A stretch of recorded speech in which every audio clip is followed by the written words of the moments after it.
পশ্চিম লোকৰাই মজলীয়া বিদ্যালয়ৰ হীৰক জয়ন্তী উদযাপন লোকৰাই পঞ্চায়তৰ অন্তৰ্গত পশ্চিম লোকৰাই মজলীয়া বিদ্যালয়ৰ ২৭ জানুৱাৰীৰ পৰা বৰ্ণাঢ্য তিনিদিনীয়া কাৰ্যসূচীৰে আৰম্ভ হোৱা হীৰক জয়ন্তী উদযাপনৰ ২৯ জানুৱাৰী বৃহস্পতিবাৰে ৰাতিপুৱা সাংস্কৃতিক শোভাযাত্ৰা, দুপৰীয়া মুকলি সভা আৰু সন্ধিয়া বৰ্ণাঢ্য সাংস্কৃতিক অনুষ্ঠানেৰে সামৰণি পৰে।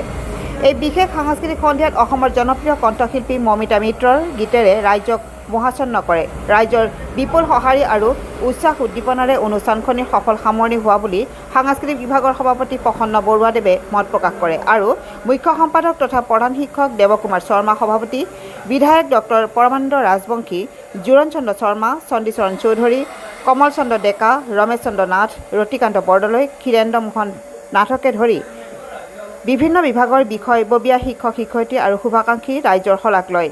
চিপাঝাৰৰ পৰা জয়প্ৰকাশ শৰ্মাৰ ৰিপৰ্ট AIN লাইভ।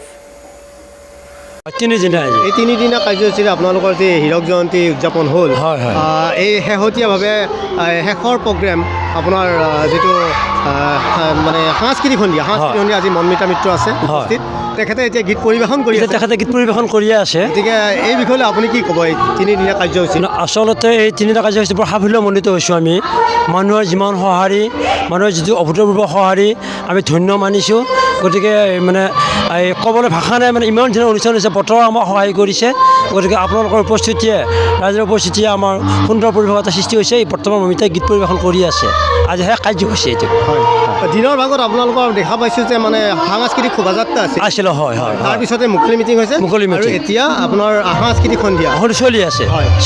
সাংস্কৃতিক সন্ধিয়াৰ আপুনি যিহেতু সভাপতি, গতিকে আপুনি এই বিষয়লৈ কি ক'ব? সাংস্কৃতিক সন্ধিয়া কেনেকুৱা ধৰণে গৈছে বা কেনেকুৱা ৰাইজৰ সঁহাৰি? এতিয়া ৰাইজৰ আশীৰ্বাদত বা আপোনালোকৰ মানে আশীৰ্বাদত সুন্দৰভাৱে পৰিচালনা হৈছে। কোনো গণ্ডগোল নাই, মানে কোনো অসুবিধা নাই। বতৰো আমাক সহায় কৰিছে যে ফাংচনখন ধুনীয়াভাৱে মানে শেষ হ'বলৈ যাই আছে।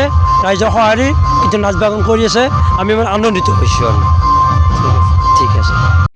যিকোনো খবৰ আৰু বিজ্ঞাপনৰ বাবে যোগাযোগ কৰক 7896121996।